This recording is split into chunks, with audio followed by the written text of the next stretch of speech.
Hey, what's going on, people? Welcome to the revamped The Real Lounge podcast, formerly known as the Ardhi Real Estate Podcast. Super excited. We have Darius Peeples here. I don't let people introduce themselves anymore because they don't brag about themselves. So Darius Peeples is a current Winslow Township councilman, husband, father, entrepreneur of Daisy Disposal Services that covers all disposal needs from Trenton down to Cape May, Mercer County. Mercer to, let's call it Summers Point. Okay. Mostly South Jersey, past South Jersey that I know. And also, I said entrepreneur. So, I think I covered everything. Did I cover everything? High school basketball star. That was the important one. Veteran, former federal agent. And that's it. Federal agent? Yep. What were you doing? Anti-terror. It's classified. Anti-terror. Oh, man. So we have you here today because I think you have an interesting story and you've done a lot of stuff. And I have a million questions for you because I'm experiencing a lot of business pain right now that I want to pick your brain about. And also, we have G on here. What the heck am I doing? Hey, I'm here. What's going on? Hello, world. It's Realtor G here. You can follow me on Instagram, Facebook, all the social medias at RealtorG_. Happy to be here. Were you a high school basketball star? Defined star. You guys are tall for no reason. That's what's pissing me off. You know I don't like tall people. We I played. didn't know that. Were y'all wasted y'all tallness? What's the best thing that happened in your life about being tall?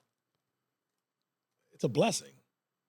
It is? It's a blessing. Because have you seen these pop the balloon things? I know you hate social media, but Not with for the longer than dating 30 things? seconds. Okay.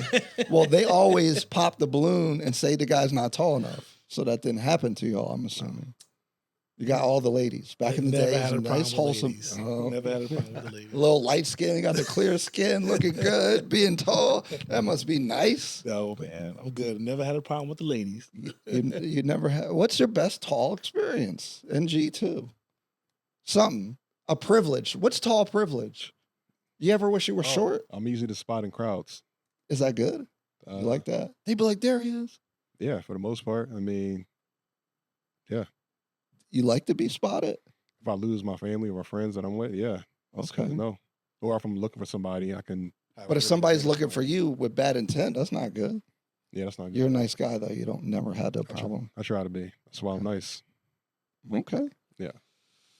When it comes to being tall, right, I tell everybody this. I look everybody in the eye. Okay. So we're all the same height. No, you're looking down at them. I can't tell that. Yeah.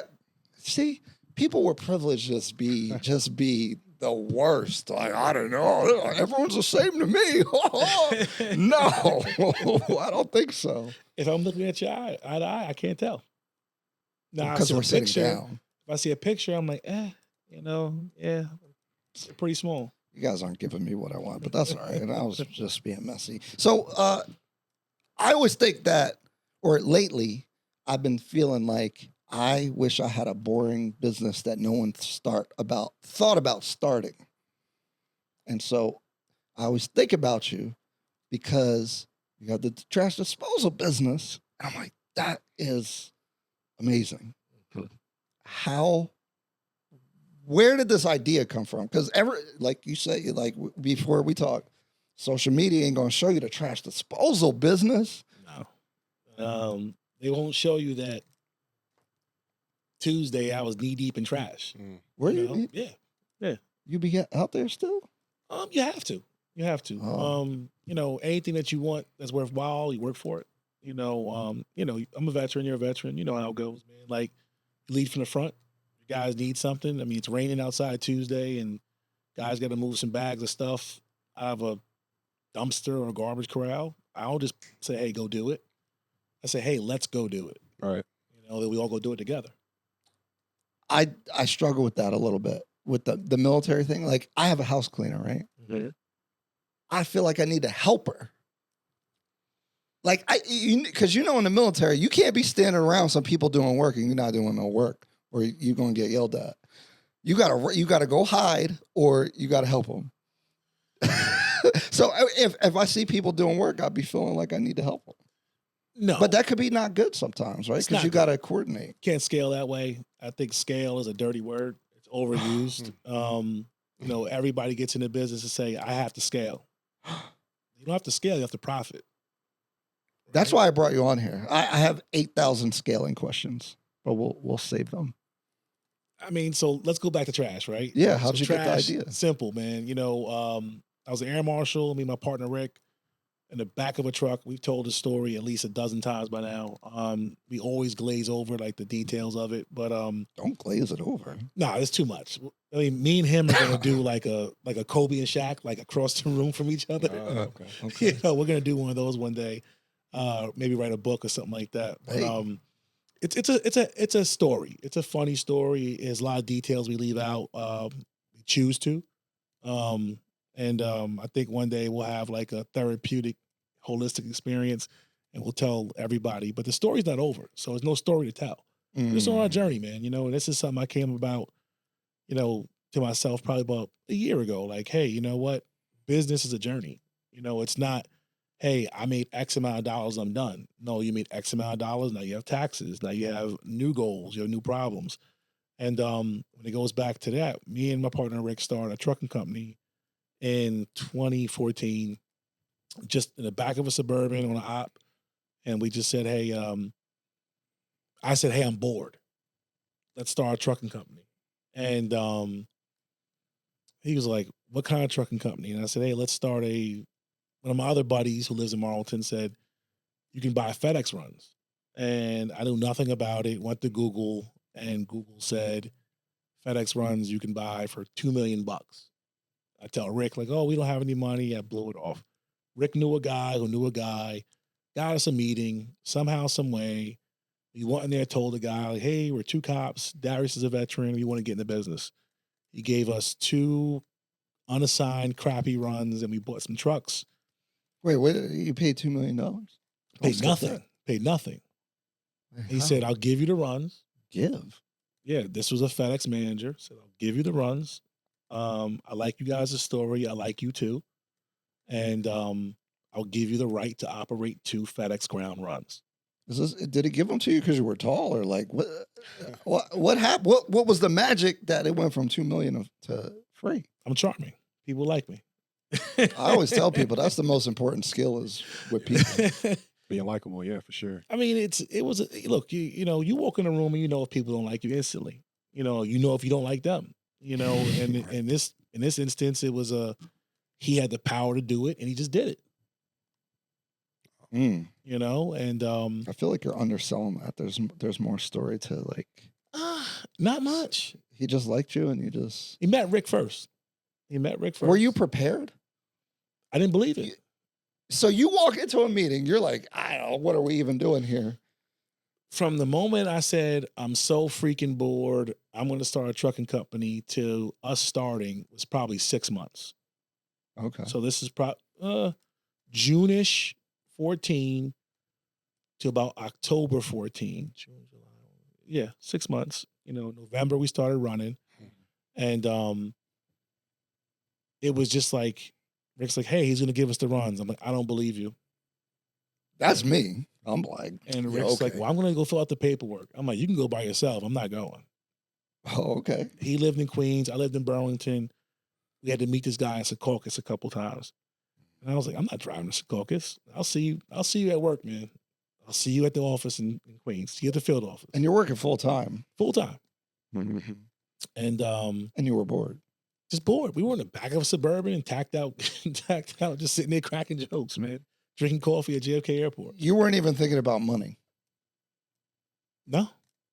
I mean, at some point I said, because even in 2014, like the resources that are available now for the small business owner and entrepreneur, they didn't really exist like that. Like there wasn't this podcast wouldn't exist. Yeah.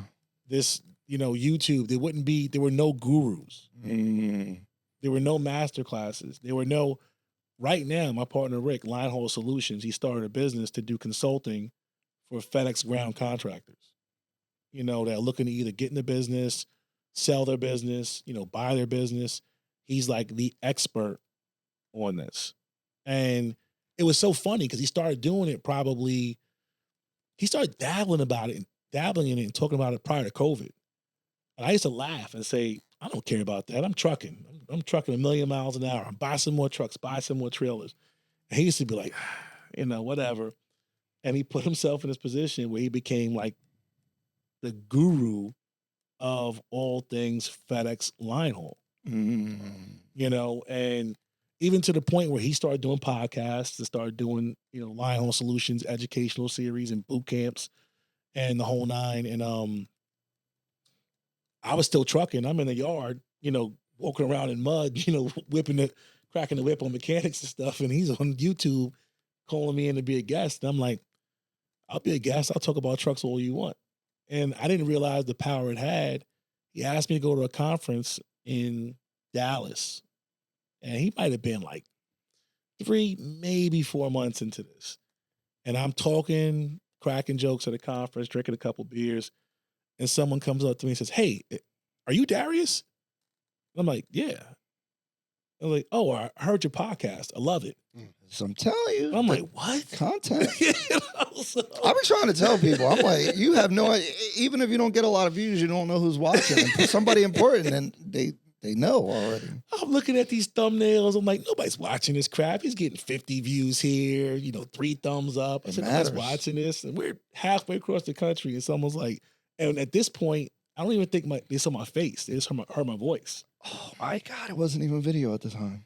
Maybe the guy didn't see my face. He came from behind me. Oh wow. And said, "Are you Darrius?" I said, Dang. "Yeah." Oh, I see what you're saying. Yep. Oh Yep. man. So Wait. So you had this meeting. They gave you the truck runs. do Do you know about trucking and stuff at that point? So military. I drove some Humvees, some up armored stuff, and Deuces. You were 88 Mike. No, I was a security forces guy. So I was an MP. So we okay. drive the trucks for convoys and stuff like that. And I said, how hard can it be? And my full disclosure, my dad's a truck driver. Oh, okay. So, but he drives roll off and garbage trucks. Oh. So I didn't even know. I just knew he was driving trucks at some point. And so I'm telling my dad, like, "Hey Dad, they're about to give us these 2 runs for free." And he was like, "Nothing's for free. It's a scam, nothing's for free." And I'm going back to Rick, and I'm like, "Oh, nothing's for free. It's a scam." And Rick's keep pushing the needle. And then finally he comes in the office. He's like, "Hey, we're getting these runs." And I'm like, "What do we do next?" So you don't have trucks or nothing. You're getting the truck run and you have nothing. Yeah. So we get. Were you scared? Like, how did you feel about that at the time? Because I see entrepreneurs and they have a moment where I see Damon John and I forget exactly the story, but like they're selling product that they don't have, but they're going to figure it out after they say yes. Oh, that's entrepreneurship. Right. I'll walk out of here right now and I'll try to get Burlington Township's trash. I know I don't have enough garbage trucks to do it, but if they say you can do it, I'm going to figure it out. And if I can't, what do I say? Oh, I could have had Burlington Township's trash. I was this close. What do you got to lose? Okay. So in that case, with the trucks, it was just simple. It was like, how much is a truck? Google, truck's 30,000. All my 401k, a couple credit cards, we could figure it out. So then we go to the guy and we're like, well, how do we buy these trucks? He refers to someone and this is when I think me and Rick's partnership started like really form. It was like something told me like, hey, get a little bit involved here. This is going to start being more serious. Rick brought it to a certain level. And I'm just kind of like going with him and say, yeah, I'll do it. Yeah, I'll do it. But when it was like, hey, go buy trucks, it was like, oh, we need to go buy some trucks. So I lived in Burlington Township, went to the rider right there in Ben Salem Street Road, met a guy. We got approved for $100,000 loan through some shady finance company for new business startups. And they said, you could buy whatever you want, but you only get $100,000. Wait, how do you find that financing? Hold up, gotta shout out our sponsor, Daisy Disposal. If you're a flipper or just cleaning out your garage, they've got the dumpster you need, serving South Jersey and Philly with fast drop-off, easy pickup, and transparent pricing. hit up daisydisposalnjpa.com and tell them we sent you, or use promo code Ardhi25 for $25 off. Back to the pod. Google and a Google. couple phone calls. Back in the day, 2014 Google. Yeah. Like, so, did you have to go to the second, third page? How many people did you talk to before? See, these are the important things. When you're trying to start a business, they might not have looked, they might have the same idea, but they stopped. So, of course, you go to your bank. Like, so everybody, you And they think laugh you at- know yeah. business. You think you know business. You're like, oh, man, I got 5,000 in the bank, got 700 credit. They don't give me these truck loans, Mhm. And you go to your little credit union, they're like, oh, do you have a business account? Like, well, no, but I need the trucks, I'll bring you the business. Doesn't work that way. So then we found someone who just specialized in like startups, and then even I think specifically for FedEx ground contractors. But how'd you find this guy? I know you're Google. saying Google, but like, how long did it take? Like, give me some details about like what, because that could feel like a footnote, but that could be an important thing that I know. See, entrepreneurs, they be skipping over stuff because It's so nothing. much. It's so much. But everything's important, right? Financing is a big thing that everybody's talking about, because some people will say, "Oh, well, the truck is $100,000. Well, I don't have that, so quit." You know what I'm saying? So it's funny you say that because we got denied. So I think at one point they put an age restriction on the trucks or something, and I'm skipping over a couple of things, but we got $100,000, crappy loan, 2x trucks. We were able to get 3 $30,000 trucks, roughly $95,000, right? We only needed 2 trucks for 2 runs. We bought a spare. I'm looking at the trucks. I'm like, Dad, these are the trucks. Has an Eaton Fuller transmission, Detroit engine. He's like, yeah, just go ahead and buy those. Those are starter trucks. And he's like, but they're going to break. I'm like, no, Dad. The guy at Ryder told me these are good trucks. They won't break. He's like, Darrius, the trucks are going to break. I'm like, nah. So I'm looking at them. They look good. They look clean. They're not going to break. Full disclosure for anybody who's thinking about buying trucks, they are going to break. New or old, they're going to break. Right? They're going to break. Question: Did Sorry. you have your CDL at this point? No. So Did you? Go ahead. So no previous experience in trucking. You bought 3 trucks, no CDL. No. I think while you're in your story, one thing that I'm really like gleaning from this is really the fact that your mindset, right? You had no way of knowing how you were going to make this happen, but you're going to make it happen. You're going to find a way to make a way, and I think that is really key to the mindset of any entrepreneur. Is just, I'm going to find a way to make this happen. yeah, that is entrepreneurship. Mm. It's people romanticize it, but it's not sexy. Business owners are not, unless you're wildly successful. I mean, Bezos gets all his credit for being in his garage, right? But he had to have this insane, like, almost like a maniac to believe that what he was doing was going to be where it was going to be at today. And you know what? I don't care what anybody tells me. He did not know Amazon was going to be where it was You going to don't be. think so? When he was in his garage, No. it's going to be $1 billion. No. When I started my business, I said, I want a Corvette. That's all I wanted. I wanted enough money, extra money to buy a Corvette. So that's something I've been struggling with, that I always think back on certain things. I feel like sometimes I did not go big enough. I didn't I was like, I don't know if we're ready to do that yet. And I don't know if that's good or bad, because I see both sides of that, right? Because you don't know what you don't know, so you jump out the window, you could, bam, you're finished because you went too big. But if you go too small when you can go bigger, you're leaving a lot on the table. Failure is failure, whether it's big or small. Right? Mm-hmm. And as much as you think you didn't go big, look at your events. The ones you have at the mixers, right? Those are successful mixers, right? I know, it blows me away every time. Look at this place. This is A1 top-notch facility. Okay. Right? So I have a buddy of mine, Iron Mike, right? He's all into like business entrepreneurs, veteran entrepreneurs, and things like that. And I was at a workshop with him, almost a month ago in New York City, and it was 6 of us that he picked. We all didn't know each other. We're all veteran entrepreneurs, and we're just talking about scaling, business issues, and things like that. And at one point, now we listened to every single one of us had a 45-minute hot seat, and we all had problems. Some guys are doing 2 million, some guys are doing 10 million. One guy, I just heard he won a $20 million contract, and a month ago, he was like, man, this doesn't work out. It's a $20 million contract. So you have to have, you were infantry, right? No. Okay, so 25 Bravo networking. Okay. Military So talk. this is- it's like a different language. I was a computer guy technically, but I never Okay, you took a ruck march, right? yes. Okay, so how do you finish?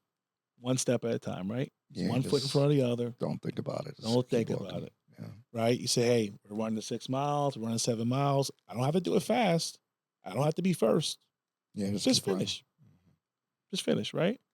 And when you start thinking about entrepreneurship, it's like, do you give up? Like, look, you work insanely hard. You think about the future. You think about the success. But the people that I meet that succeed, they're not worried about the glory. That's why I find it very hard to do like these types of things, because it can be very self-serving. But we discussed before, like They need to see you though. Yeah. they need to see somebody. It doesn't have to be me. You're in the position. It's a lot of people in the position. Not a lot of people But we don't started know, a we don't know trucking about that because we're not on trucking. the podcast. There's not a lot of people in your industry. Yeah. And it's funny because trucking, I feel like in the community is kind of like a trendy business. And then now it's kind of pivoted towards the trash disposal and stuff. So I think that's kind of interesting. They might not be aware of that. Someone might have a truck already. Yeah, listen, if this is a success, you'll have 10 people in New Jersey starting roll-off companies.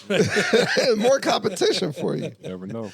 Yeah, I'm selling a master class right now. It's $29.95. Let me up, right? So just going back a task, we started a trucking company. Wait, hold on. Mhm. Should you think big or not? Like, Yeah. Or were you when you Reasonable. bought You 3 went to trucks? reasonable. Why didn't you buy 6? You know what I'm saying? couldn't. Okay. Would you have bought 6 and figured it out? If I had enough work for 6. I had Okay. enough work for 2.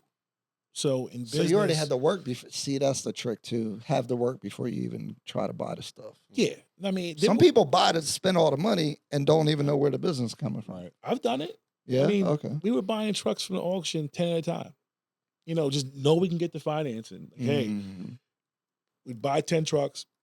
We'd buy 3 trucks here, 3 trucks there, 3 trucks there, couple trailers, right? And I'm clicking on the auction. I'm riding on an Uber, just putting bids in. And all right, we win them all. We go to the bank, say, hey, we need $350,000. Okay, we're going to do it like this. Here's a check for $350,000. They wire it to the auction. Now you got to pick them up. We fly guys from 2 trucks in Cali, 2 trucks in Minnesota, 2 trucks in Texas.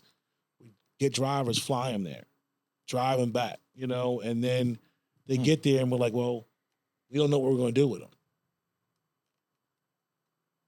But that's when our business really took off, honestly. We didn't know what we were going to do with them, but they were just good deals. I remember Rick saying, like, what are we going to do with all these trucks? We'll figure it out. I mean, these good deals. We got to get them. Wow. Find some work for the trucks. Yeah. Then, people forget about trailers. Luckily we had power-only contracts where you didn't need trailers and we would just run the trucks. So for people that don't know, like, how does the business work? Like, what fundamentally, like? It's a very simple business, but it's not easy. Yeah. It's for the FedEx business, it was, you're hauling FedEx trailers to FedEx terminals or their customers. And you hire a FedEx approved driver that meets their parameters and the requirements. And Yeah, it's like a franchise. You run your own business to support FedEx Ground's shipping needs. All right. So even the guys who bring the little packages to your door, most of them are contractors. They operate in little bread trucks. We didn't want to do that. We just operated with the big trucks. So we bring the big trucks and the trailers to FedEx. Then they get sorted, put in little vans, and they deliver it to your door. And we just did the line haul portion, which was the long haul stuff. What's the biggest pain point? Drivers. People. Human capital. It's not going to talk crap about drivers because you need them and you respect them. I can't drive a truck. I can't do it. You know, some of the stuff I've seen these guys do, I could never do. They make it look easy. So they are skilled. They're not Uber drivers. Right. They do have skill. The better ones have knowledge. They care about your equipment. They care about your mission. And they want to get your packages or your deliveries where they're supposed to go. Now, unfortunately, they make enough money to where it attracts people. They don't care about the profession. They only care about the money. Right. And that's a bad mix because you got this hulking piece of equipment going 80,000 pounds going 80 miles an hour down the road. And if someone doesn't take it serious and they're texting or they're going live. Going live, that's crazy.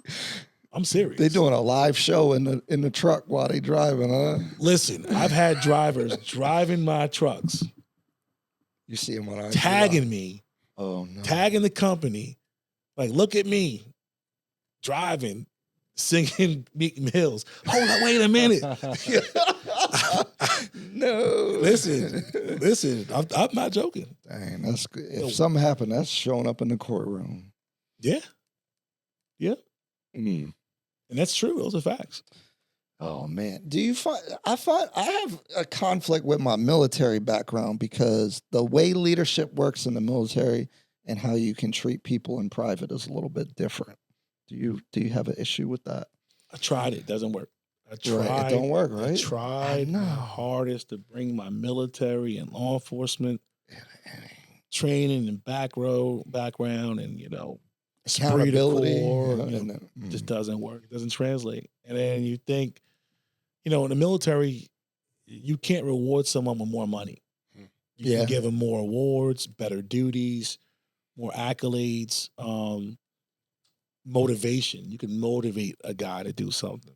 In private sector, it's not just truck drivers, it's everywhere. Like there's a bottom line that you need to maintain to be profitable, right? So you can't just reward them financially until you can until it becomes unprofitable. And then what do? You despise that person. You don't want them to work there. So it's a fine line between, you know, I read a book, you know, I can't remember what it was called, but it talked about A players, B players, and C players, right? I think it might have been Good to Great.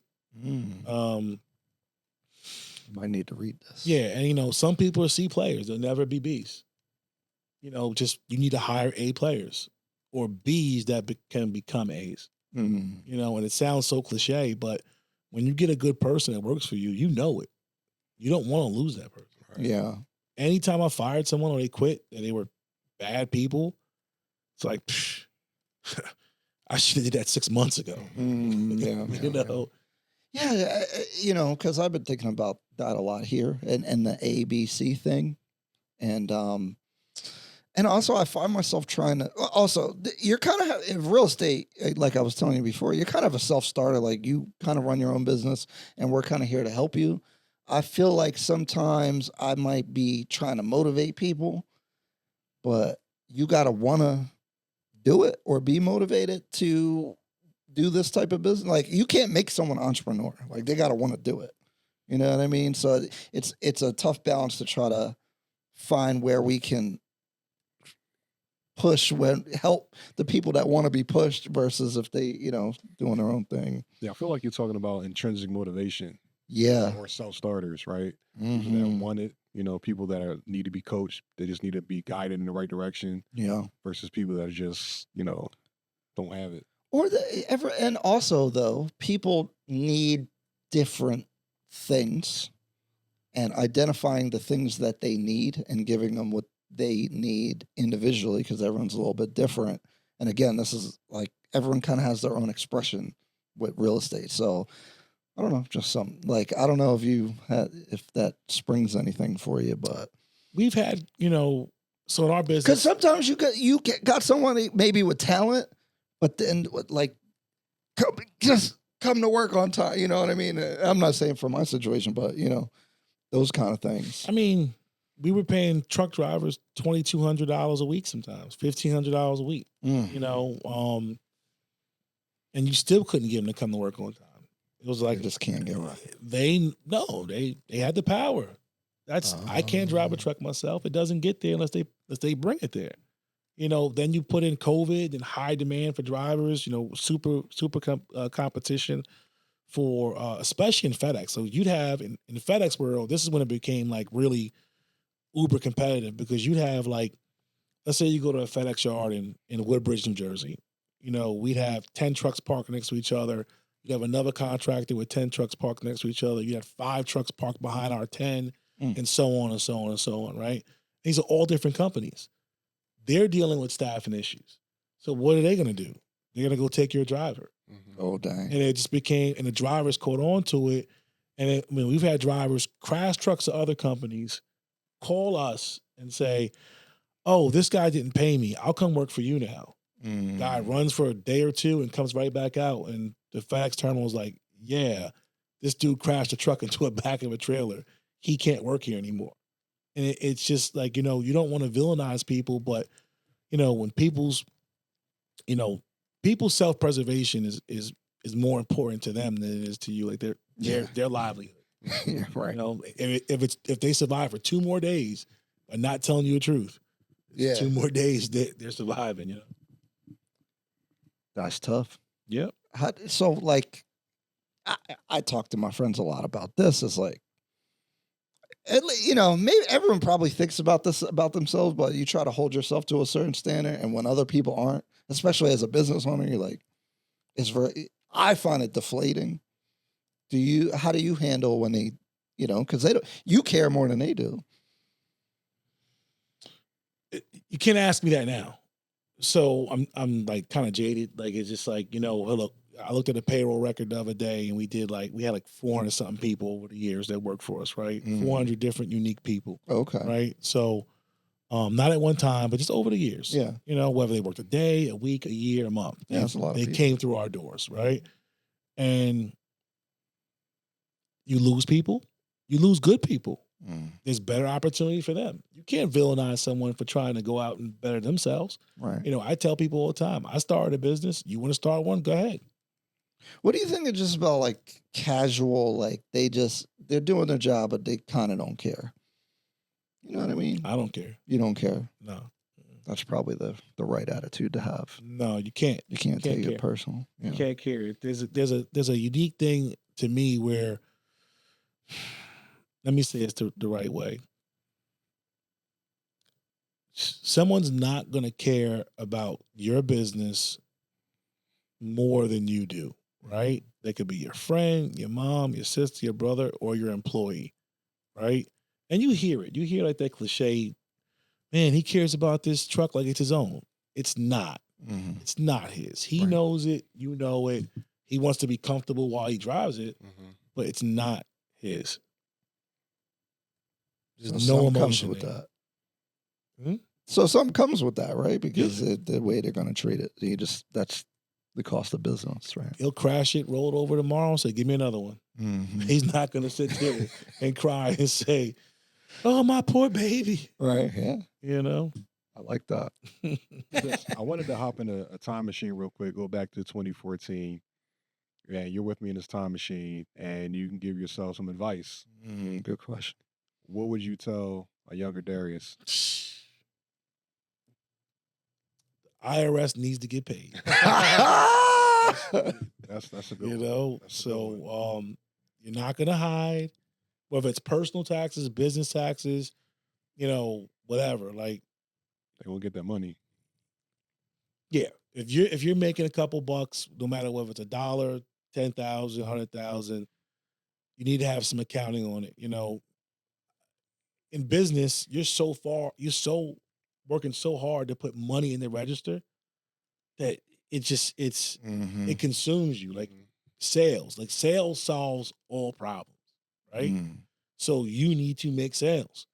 Yeah, you're gonna pay your taxes 6 months, a year from now, but you won't eat Friday if you don't make sales. That's my opinion. I've never, to a fault, I've never really made the majority of my business decisions based around taxes.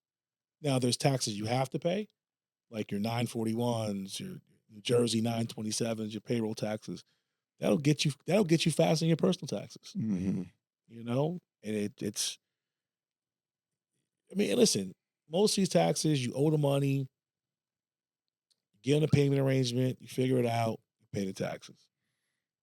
And what I love about this conversation, I'm glad you said that, is that I'm a millennial, spend a lot of time on my phone, right? And we see the glitz and the glam, we see the end result, we see the finished product, but we don't really see how the bread is made, right? And we don't get the real. This is a real conversation. You're giving the real nitty gritty about what it really takes to become an entrepreneur. All those things that aren't really attractive, aren't really super exciting to talk about or think about, but it's needed if you want to have a successful business.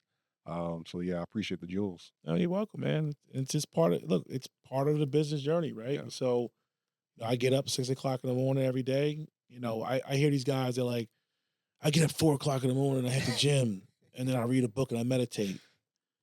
Cool. I might get 5 hours of sleep. If I gotta sleep till 6, so I get 5 or 6 hours of sleep, okay. Like the whole hustle when you die, my brain needs to work. I need to make decisions during the day. I need to think about things. I need a little sleep. God forbid I get 6 hours of sleep. I'm glad you said that, because there's a perception that you have to work 24/7 in order to accomplish any goals. And you're saying that you need time to actually regroup or re-energize yourself so you can perform at peak performance. I'm 44, so I'm no young spring chicken, but I'm not an old man, and our military days, we've had all-nighters and stuff like that. Most of it was partying. Like if I can drink all day and then go run my PT and then go work all day, nodding off by noon. I mean, it was for fun, right? But it's the same dopamine hit, right? It's the same fun I had back then. It's just different. It's just different stimulation. So now, my joy now, I'm a family man. Like, so I don't. My wife's my best friend. She's beautiful. I don't look at anybody else. I don't desire anybody else. Daisy's my daughter's name. Oh. So Daisy Disposal is named after her. And even to the point where it's like, I'm not doing this to say, oh, I'm going to hand this over to her. It's going to be generational. Daisy's 10. By the time she's 16, I probably won't be doing this, and it's just, that's how I feel, and because I've been in business since 2014. I was 32. My wife was pregnant, and we did all that hard grunt work, and it was not fun. So if the business is not fun, or it becomes a grind, and you have an opportunity to potentially exit or store away enough money to where you don't have to do this until your 60s or your 50s, take it. The first time I heard someone say at that same workshop, I met a guy. He said, I'm a serial entrepreneur. And I said, what? I said, no, man, you do government contracting. He was like, yeah, but before that, I did real estate. Before that, I did tax. I had 4 tax franchises. Before that, I did something. He did pressure washing or something like that.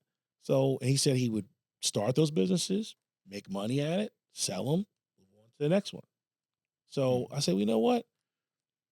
I did FedEx, I did Amazon, I did refrigerated. Now I'm doing trash. Maybe I'm a serial entrepreneur. So I boxed myself into this whole little arena where I had to be in trucking, I had to be in transportation, I had to be in trash.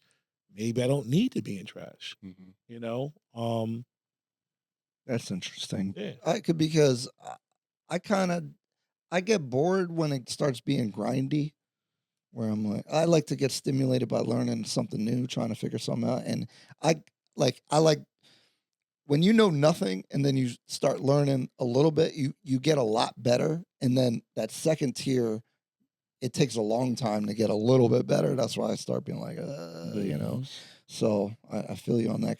But then I say, I think I need to limit the amount of things that I'm doing to be more effective, you know, on a less amount of stuff. But then I get bored again. So it's like, kind of goes back and forth, you know. I'm there now. Okay. Like, so when I first started Trash, I wanted to do only roll-off trucks. Only roll-offs, right? Then I caught a bunch of demolition work. Like, guys were tearing down houses, buildings, the whole nine, right? And it was sexy. It was great work. You know, like, we're all little boys at heart, right? So you hear the trucks, like, going down the road, slamming, beeping, horns beeping, and sirens and stuff.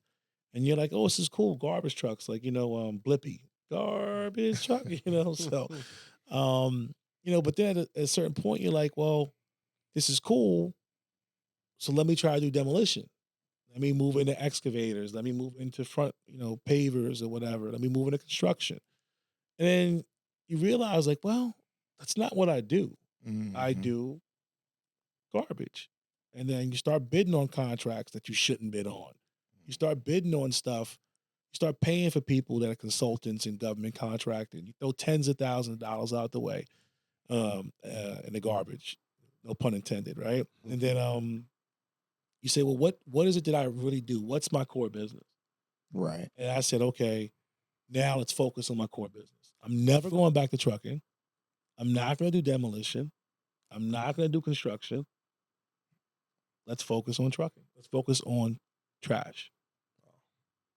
So that's where I'm at now, is being laser focused on what I'm doing. I feel like that, and then I look at something else and start tinkering around with it.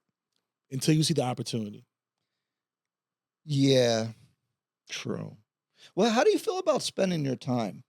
Because one thing, a couple ideas I had. First of all, when you first start working for yourself, I feel like I always had this weird guilt thing, because like if you work 12 hours at your job, like it's easy to do that because I feel like you're not actually working 12 hours.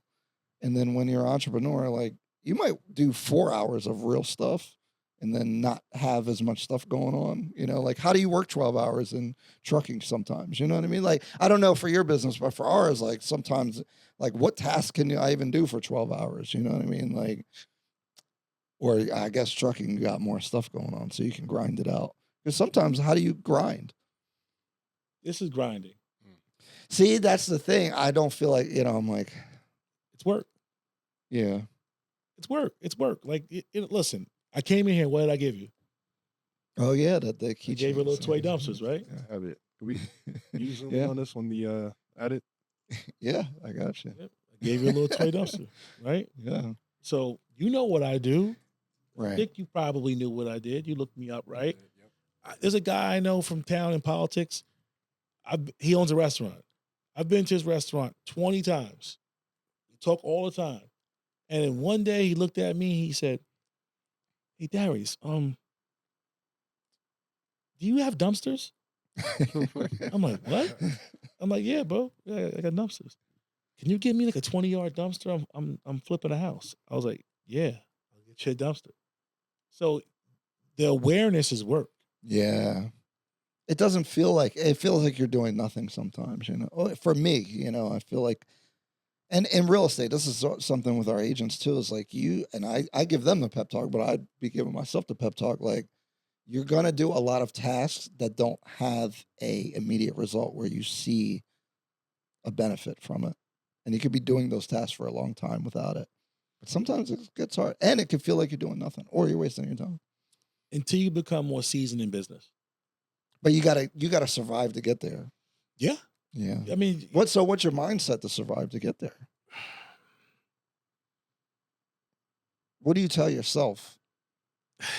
when the drivers are messing up, and earlier on, not when you're used to it, right? But when you, like, fires are happening, okay, and you're not making money the way that you're expecting. What do you say to yourself? It's gonna get better.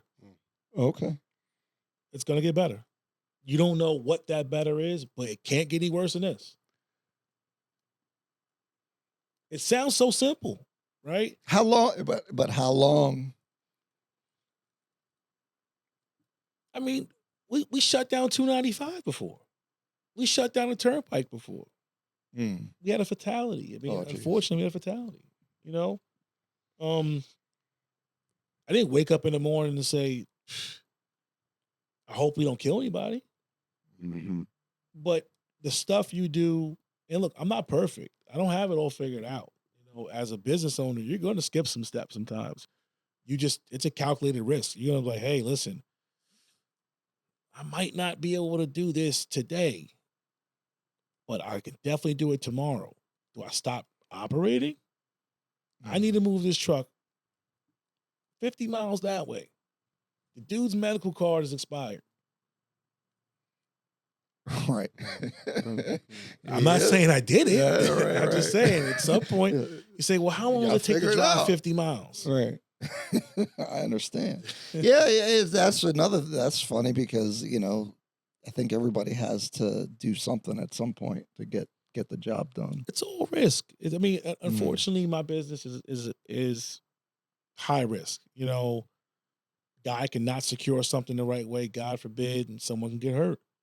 Mhm. You know, I was talking to a guy today, like it doesn't matter. Like if I try every day and I'm sitting here doing this podcast and God forbid something doesn't work out for me in business in the next 6 weeks, right?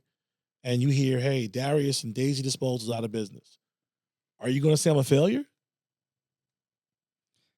I had a conversation with a friend about this the other day. It's like, I've what been is in business success? 12 years. I feel like failure is more defined than success can even be defined. Yeah. And you know, people have their own Can you say that things. again one more time? Failure can be defined a lot better than success can. Because how do you can't win, actually. How do you win? Nope. Well, That's why you have to set your own criteria. you But win failure is by surviving. Yeah, right. It's the Red Queen's race. Explain. It's a Jay-Z line, but it's from what something in Wonderland, right? Because she falls down this hole and I don't know all the details, but like she has to keep running to stay in place. And if you stop running, then you disappear, right? It's good. I like it. So steal it. Yeah, it's a Jay-Z line from one of the songs on the Black Album. It's like the Red Queen's race. And I looked it up, and yeah, it's Alice in Wonderland. Think about it this way, right? I can't speak for everybody. I can only speak for me, right? And I tell everybody this because it's the truth. Everything I ever wanted in life, I got. Everything. I'm not exaggerating. I feel like it's a bad thing. Because I'm there a little bit. Like actually, goes back to thinking bigger about stuff. I wanted financial independence. That was my goal. If I didn't work again, I could be able to afford my middle class lifestyle. Okay. In a way, I feel like it's a bad thing because in the back of my head, it's like a boxer. It's like a boxer got rich, and I'm not saying I got rich, but I got to a point that I thought was good. And it's like, why am I going to get punched in the face now? Yep. You got to have that hunger. You have that desire. So, but a different kind, because money is an easy objective, but there's got to be something more. Because unless that's your only goal, I think things as you go along. I say I got everything I ever wanted. I think you start to want different things. You know, you can still be I don't want to say simple minded, but you could be an easygoing guy, right? Like, I like pizza. I love pizza, right? I can have $100 million and I'm still going to want and crave a certain slice of pizza, a certain wing. I'm not going to say a Michelin star chef has to make my pizza. I'm like that. Yeah, I don't care about that. I'll still eat a hot dog from New Not York a City. glizzy. Yeah. I'm from New York. I'm from New York. So I grew up eating hot dogs, pizza, and bagels. You know, shit, a salt bagel ain't nothing better than a salt bagel from New York. You know? I feel you. Yeah, I'm like that. And if you find a good salt bagel in Jersey, hell, You know, Mhm. I compare it to what I grew up eating, and I think if you can find that type of balance, it's a happy balance. I see, but a lot of my goals have shifted from not business or career stuff. Okay. So it's foreign to me because that stuff I can control, but when it involves like people and relationships and stuff, is a little bit harder for me because I don't know. I feel I got a lot of the goals that I had set out for, but now some of my goals require other humans that Yes. then it makes it much more challenging. So you're married. So what you were? How long have you been married? Oh, you're in trouble. Don't send her this podcast. Make sure we edit this part. Yeah, out. edit this out. Just clip it out. 2000. No, because I have a lot of milestones. You know, I got out the military. I Right. try to remember things of where I was stationed. Oh, okay. So went to England in 2007. I got married in 2007. 7, okay. And then you started the business in 14. Mm-hmm. What was she saying about that when you were like, I want to start a business? My And wife she was pregnant. First child? Yeah, first and only. First and only. Yep. Mm-hmm. And you're like, I'm gonna start a business and I'm gonna take $100K in debt out. I have the most supportive wife that anybody can ask for, and I'm not just saying that to be cliche, right? That was very cliche. I mean, look, you know, I'm not sitting here saying I got 2 baby mamas and I'm paying child support. That's cliche too. That's true. You know, I was just talking to someone today, and they were like, "We need to pass a law that you can't, that the child support can't be enforced by the woman on the man." I'm just like, what? Like, a lot of deadbeat Don't get me dads. started. A lot of deadbeat dads. You know, there's a lot of good dads too. You know, I've been fortunate enough to where me and my wife have been together, and I don't have that problem. Do you think that has been part of your success? You're a little out of touch about how the dating and all that stuff is going on, but it's a mess out here. You was talking about some people that you know, younger people, and they're gonna go ball out and spend all their money, and they chasing money because they might not have a chick, or the women now, they want you to take them to Eddie V's, and if you're a young man, you can't do that. Now you're spending your money, and you can't save, and you can't develop yourself because you mess them up. Pop the balloon, they on there. They said they're want too you short. to take them to Eddie V so they can take pictures. Yes, That's it. but what I'm saying is that culture can bring. I think it can bring a lot of young men down in general. Okay, so I'm gonna go a step further. How did you meet that person? How did you meet the person that valued you taking a photo, them taking photos, right? So you're gonna go out on a date where a person has to be taking photos at Eddie V's, right? Mhm. How'd you find them? Most likely on what? Social media. Yeah. So what were you portraying? What were you portraying on social Darrius, media? though, but it's like 95% of them are like that. Cool. I'm not gonna lie. I do business with people that, and I'm not. I mean, my credit card declines sometimes. I'm human, right? Uh-huh. You know, I don't move the money. I don't have it. Whatever. Right. You know, you run it. You know, it shit happens. It's an entrepreneur's problem, Mhm. right? But I'll see guys on Instagram, you know, on jets and boats, ordering dumpsters, declining. Yeah. You on a private jet on Monday, $550 declining on Tuesday. They doing it for the women.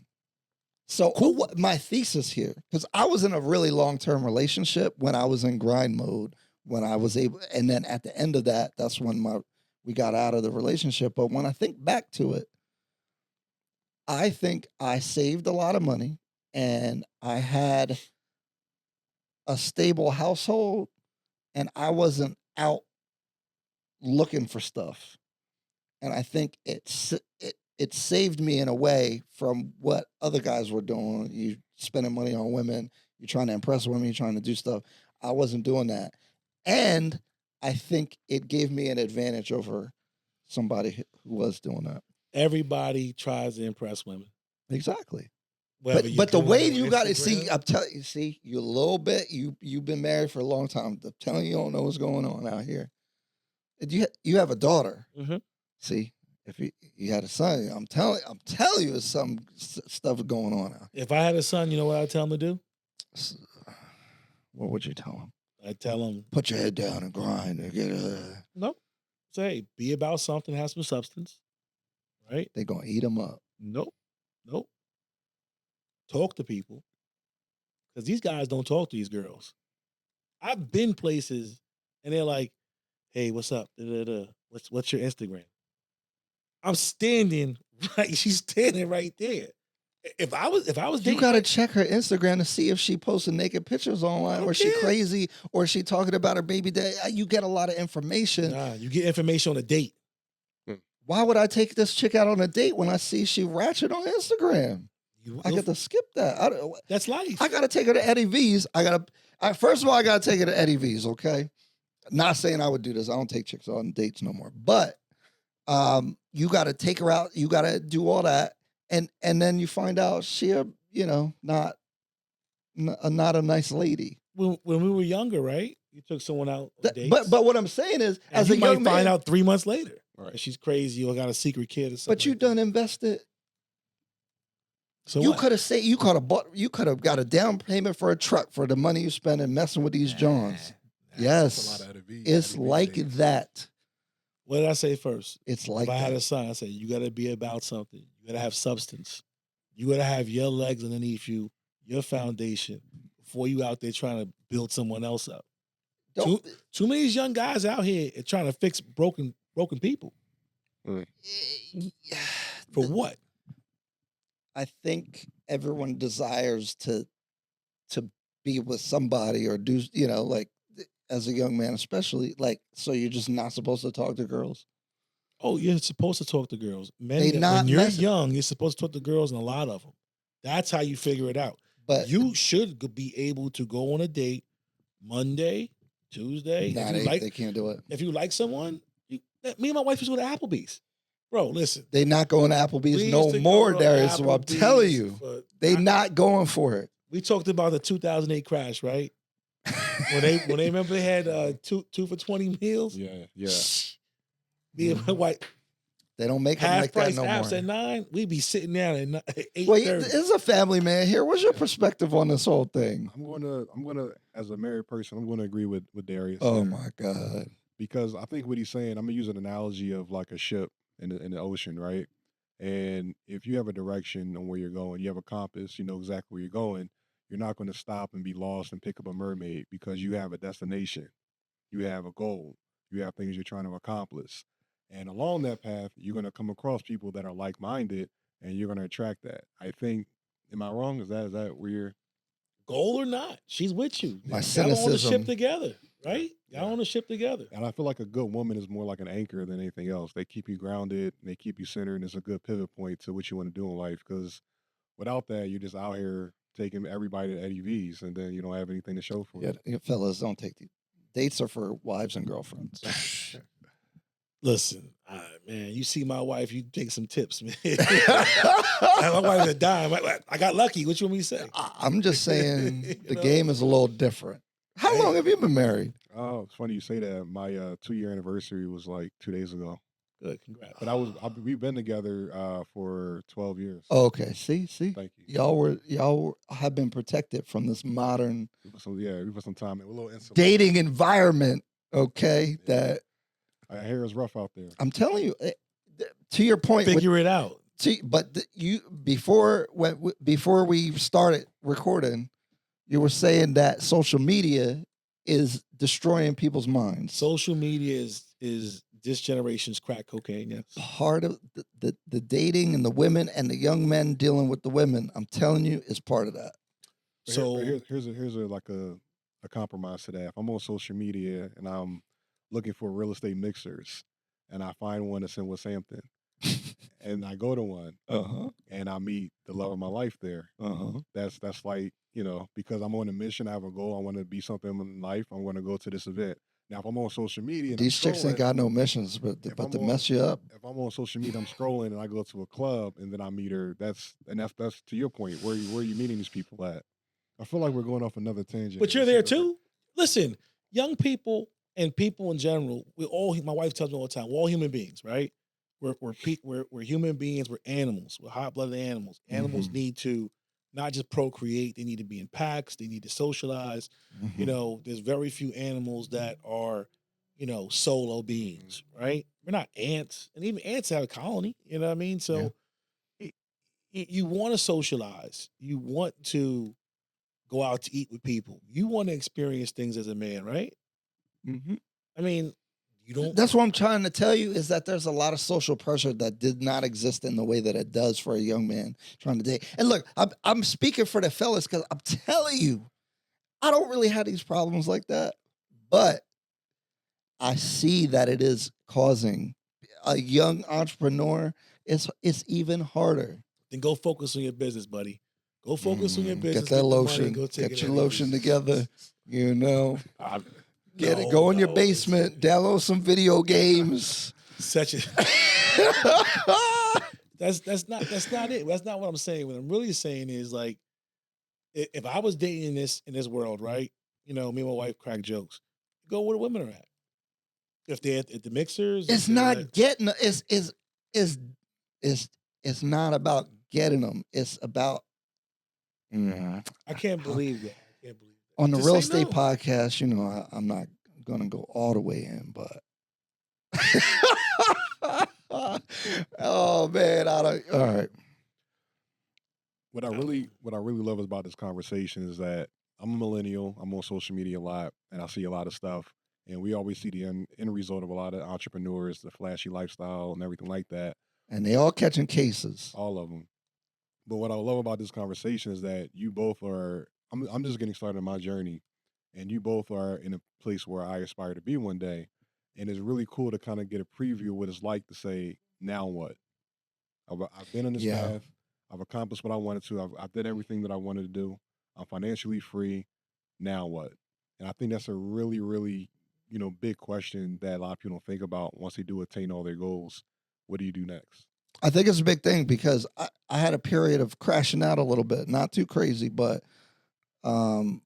just like I got out of that relationship. I got to where I wanted to be. All of a sudden, the money looked different. Like the options and things that you can do gets bigger. And then the thing that always kept me on track was a mission. And mission accomplished. So now, a little bit of a crash out. And I was out the dating relationship game. So it's easy to get into some problems. That's what I'm trying to. So it's a bad, but I really think when you like, this is why I'm talking about thinking bigger.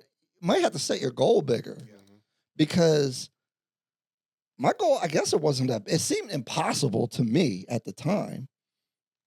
And then I actually didn't even think about getting there. And then I was like, oh shoot, that's all I was trying to do. And then like, it's like you get the end to the end of Netflix or your favorite show and there's no more show left.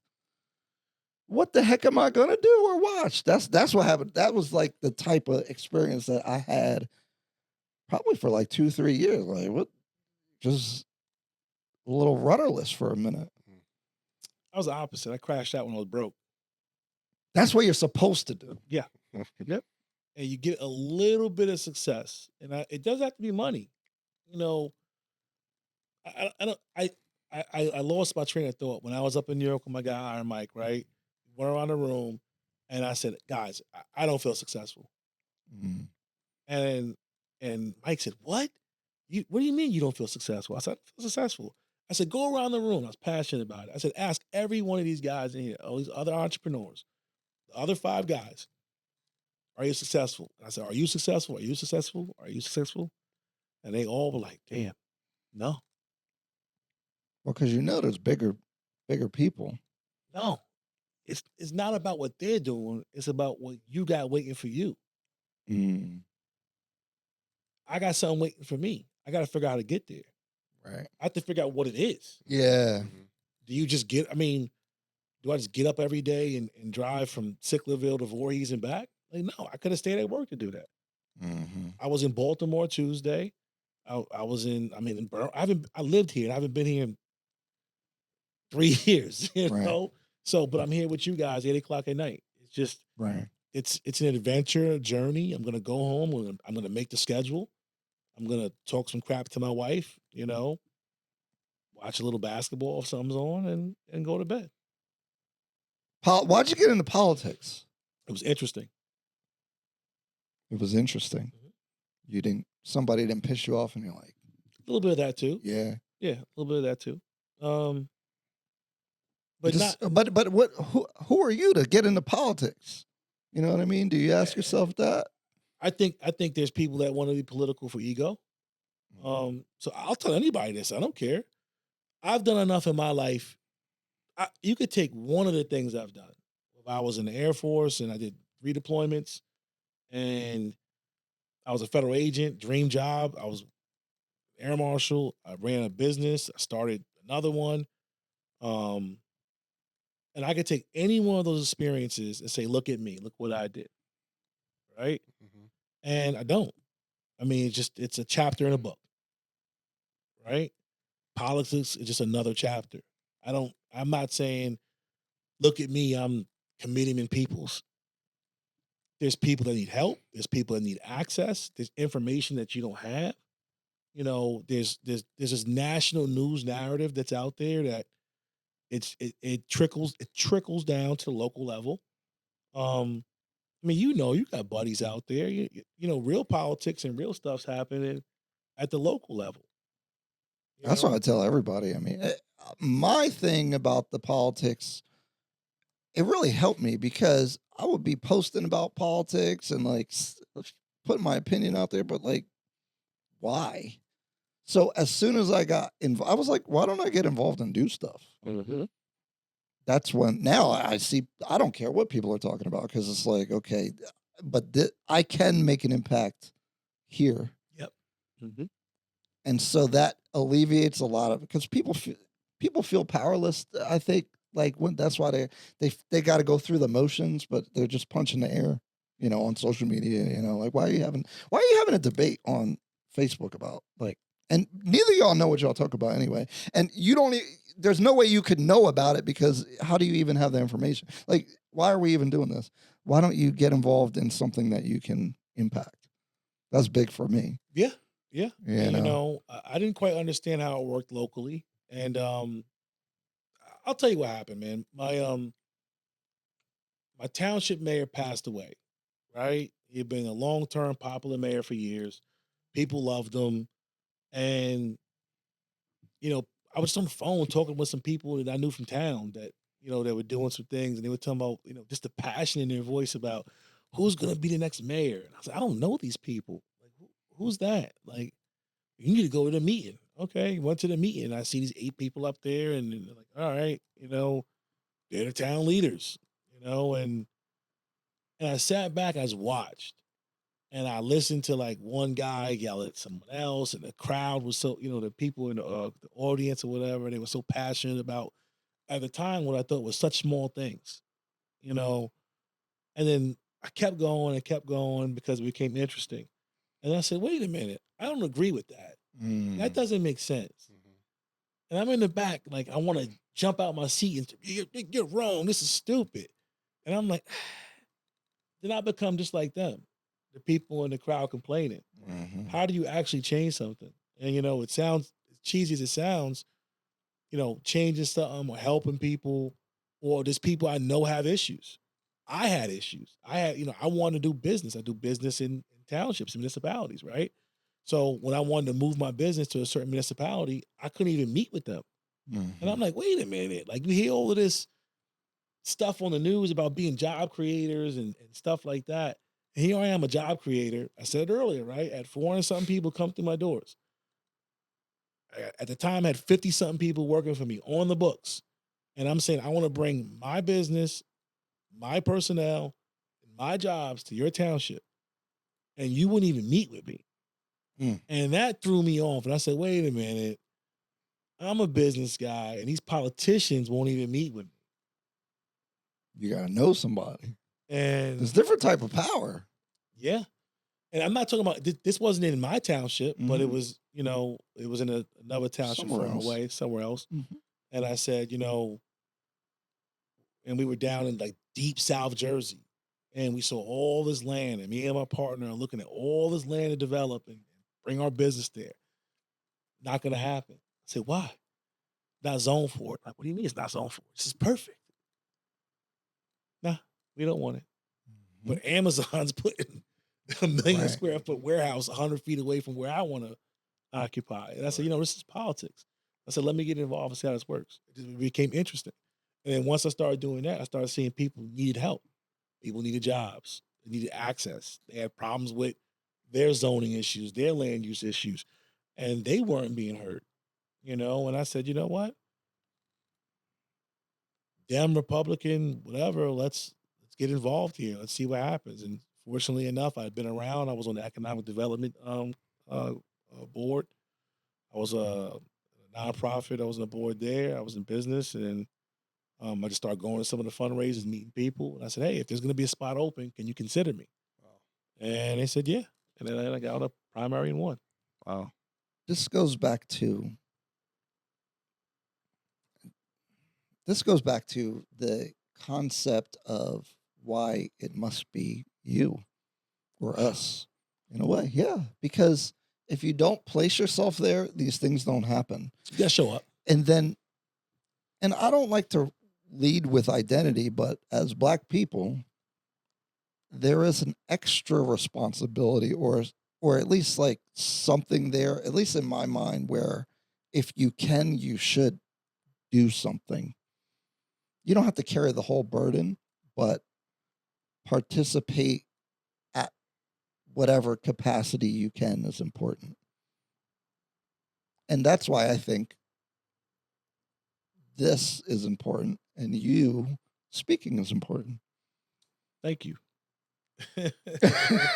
It's humbling, that, why do you said, hey, I'll have you on, like, cool, other people, I've been on other people's podcasts, and it's just like, cool. It matters though. I've been doing this for a long time, and there are situations where I bump into people and I can tell that it mattered. You know what I mean? Just something that you say can matter. Hopefully. I mean, look, I'm not saying like anyone's some big hero because they went on a podcast or they made content or something like that, but it can move the needle. My mom told me something one day, and I always think about this when I was a kid. It's like, I might not be able to do all this big stuff, but I can impact somebody. Yeah. And they might impact somebody, and that makes a difference. And that might sound cliche, but I think when you approach it that way, you're doing what you can do. And I think that's bigger. Small things are bigger than we think they are. No, they're huge. Yeah. So I love helping people. Look, humbly speaking, I know I've helped people. I know. I go out of my way to help them, whether it's buying someone a coffee at Wawa, or giving someone a job who probably shouldn't have it, Right. or keeping someone longer than they should, or, I've seen people that have been in my orbit, I've been in theirs, and I've watched their trajectory, right? I've watched them go from X amount of dollars a week to Y dollars a week to buying a house, to having kids, and having some small conversations and saying, thank you, Darrius. I never would have did it without you. That means something to me. I don't do that to say, hey, look at me. Look what I did. Look what I did for you.